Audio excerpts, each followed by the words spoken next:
past 20 years. This book has evolved over a period of 16 years. In late 2005, early 2006, I wrote the first English-language biography of Roger Federer, which was published under the title Fantastic Federer. At that time, he was still in his mid-20s, so the book was very much a profile of him, with speculation as to what he might go on to achieve. In the intervening years, that book has been revised, updated, reshaped, and renamed, to the point where this is the 10th incarnation and the first audiobook edition. Now that Federer's playing career is over, we can get a true sense of the immensity of what he's achieved. In that sense, it's now a true biography, where the early editions were really book-length profiles. Some material from the original books has survived. After all, his childhood and early career haven't changed since 2006. But some events in the early years that seemed important 16 years ago have been eclipsed by subsequent achievements. This book is therefore a new book making use of some old material, and not an old book with a couple of new chapters tacked on to the end. Some listeners understandably want to know under what conditions it was written, though the question often used to ask this, is it an authorised biography, is a poor one to elicit a meaningful answer. It's not authorised, in the sense that Roger has not worked with me in giving me new material, revealing inside stories and checking facts.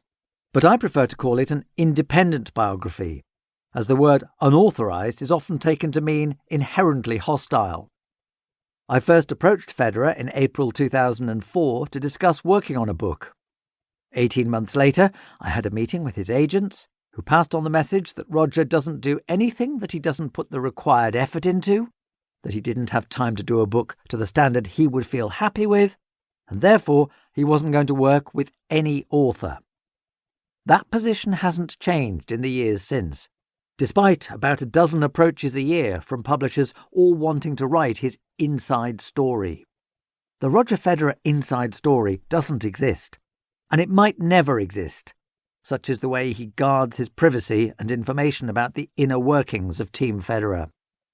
And his consistency in giving the same response to any potential book author means that anyone who claims to have privileged access to him is almost certainly playing fast and loose with the truth. Some who write about Federer claim to have privileged access to his family. This must also be taken with a pinch of salt. While invariably polite, the extended Federer family is as protective of their privacy as Roger and Mirka are. I therefore not only have no close knowledge of what goes on behind Roger's and Mirka's front door, but I don't seek any. This audiobook is about Roger Federer, not about his children. And, while their presence and effect on his life are a small part of the story, they are entitled to a normal childhood, away from the glare of publicity, and I'm very happy to respect that. This is therefore an independent biography of Roger Federer. Indeed, my independence has given me a degree of freedom to write about him without constraints on what he or his advisers might have wanted me to say. I was able to speak freely with many of the people who have helped shape him, and paint a picture of him both as a person and a tennis player. It's a largely positive picture, because I believe, from 25 years of dealing with him, that he's a very special person. But I don't believe anyone is all good or all bad, and I don't shy away from criticising him when I feel it's warranted.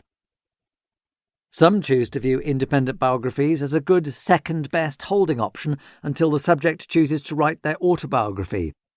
That's a dangerous approach.